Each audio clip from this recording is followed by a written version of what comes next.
Hi, I'm Shaking Gaming, and you're watching another video from me regarding turn order, speed, calculation of it, and how the game interprets the individual actions and buffs applied to characters along the game. Behind me is my speed guide infographic, which is always posted on Imgur and various Discord servers, and it will help you know the turn order of each character in the game, because remembering it all by your heart just by playing the game can be quite hard. So use my guide. And now to the hard part: calculations, numbers for how the game works. Time for some math.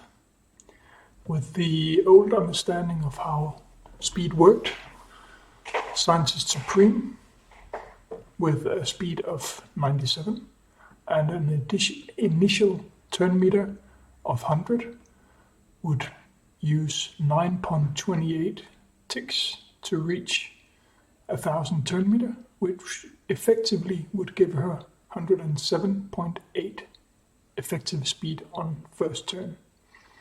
While Ultron has 107 speed, but no initial turn meter, meaning that he uses 9.35 ticks to reach 1000 turn meter, or 107 effective speed on turn 1.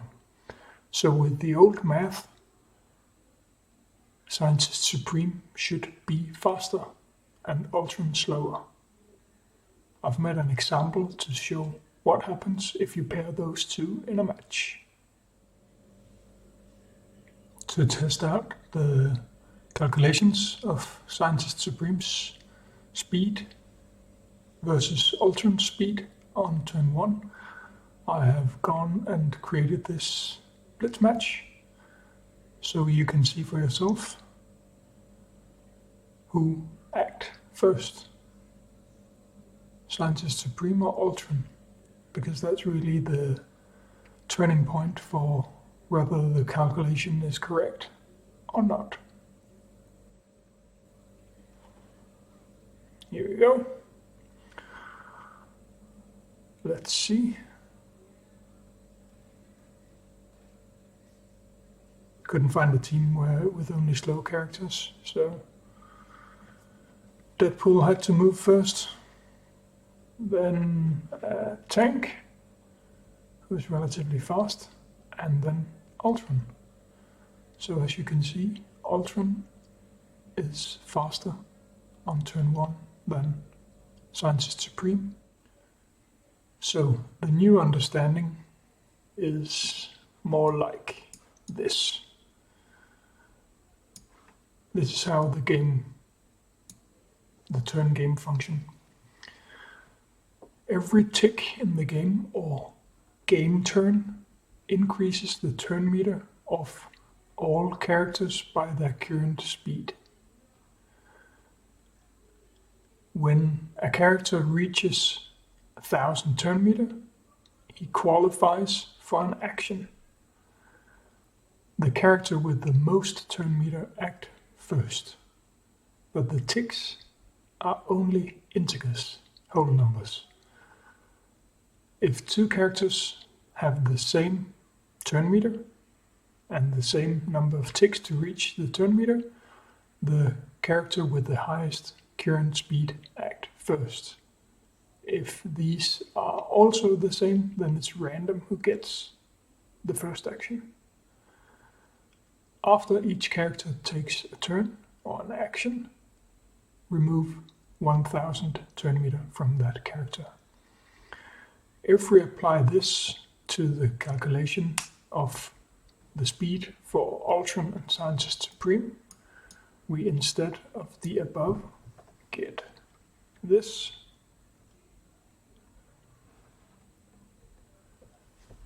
Scientist Supreme again has 100 initial turn meter, reduced, divided with 97, gives 928 ticks, but we don't use half ticks or in-between ticks, only the full ones.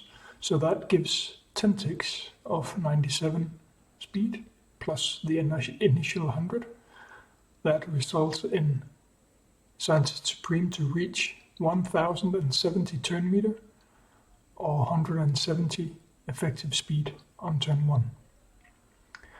Ultron, on the other hand, reaches exactly the same, just in a different manner, in a different way, because he has 10 ticks to reach 1070 turn meter. So they have the same effective speed, but Scientist Supreme only got a current speed of 97, Ultron 107, so Ultron acts first. Just to show a bit more about how the turn meter and the actions work in game, I've made a little example here just to show a bit more in depth how the system works, but also to shame on Wolverine's passive, really, because as you'll see, it's not really worth investing in. Wolverine's base speed, and if he is alone, is 95 speed according to the game. In a full X-Men team, Wolverine's speed is increased by 5% for each X-Men member of his team, giving a total of 114 speed. But the 114 speed doesn't apply at spawn. It doesn't apply until the fastest character on the field has taken a turn. Assuming that Phoenix is the fastest character, we have to calculate when Phoenix takes her first turn, her first action, because only after she has taken an action, Wolverine's speed will be increased. Looking at all this takes 8.47 ticks for Phoenix to get a turn. That's 9 ticks. For Wolverine with 95 speed, that makes him end on 855 turn meter when Phoenix moves. That means he's got 145 turn meter remaining with the increased speed of 114. That only takes him 1.27 ticks, but rounding up, 2 ticks. So he ended on 2 times 114 equals 228 plus the 855 reached before Phoenix took a turn. That gives a total of 11 ticks and 1083 turn meter. That only gives 98.45 effective speed on turn 1, which places him just between Crossbones and Punisher.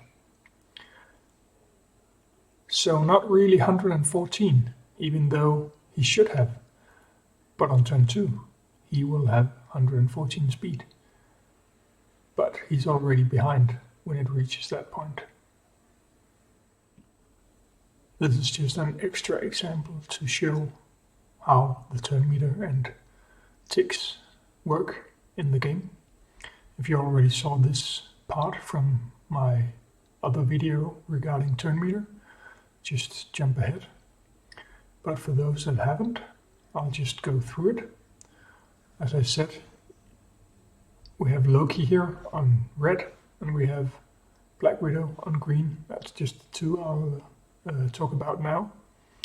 Loki starts on 150 turn meter, Black Widow on 0, and then each turn they fill up with their current speed.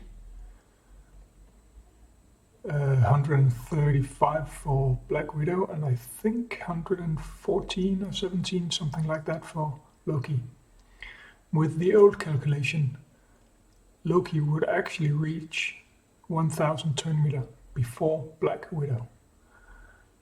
But when they reach the 8th tick, which they both need with the new algorithm for turn meter calculation, you can see that because Black Widow's speed is faster than Loki's, that she's overtaken him.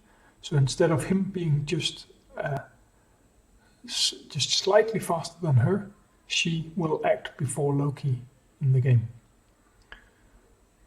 The reason she only has 135 speed is because her passive doesn't kick in, just like Wolverine, until after she has taken a turn, or any character has taken a turn, really. So it's only these ticks that the game calculates. There's nothing in between for the game, and that's the major difference here. I don't think I've got any more to comment on right now. Might make a third video explaining more details, but for now, that was it. Hope you enjoyed the video. Thanks for watching, and hit the subscribe button, please. Goodbye.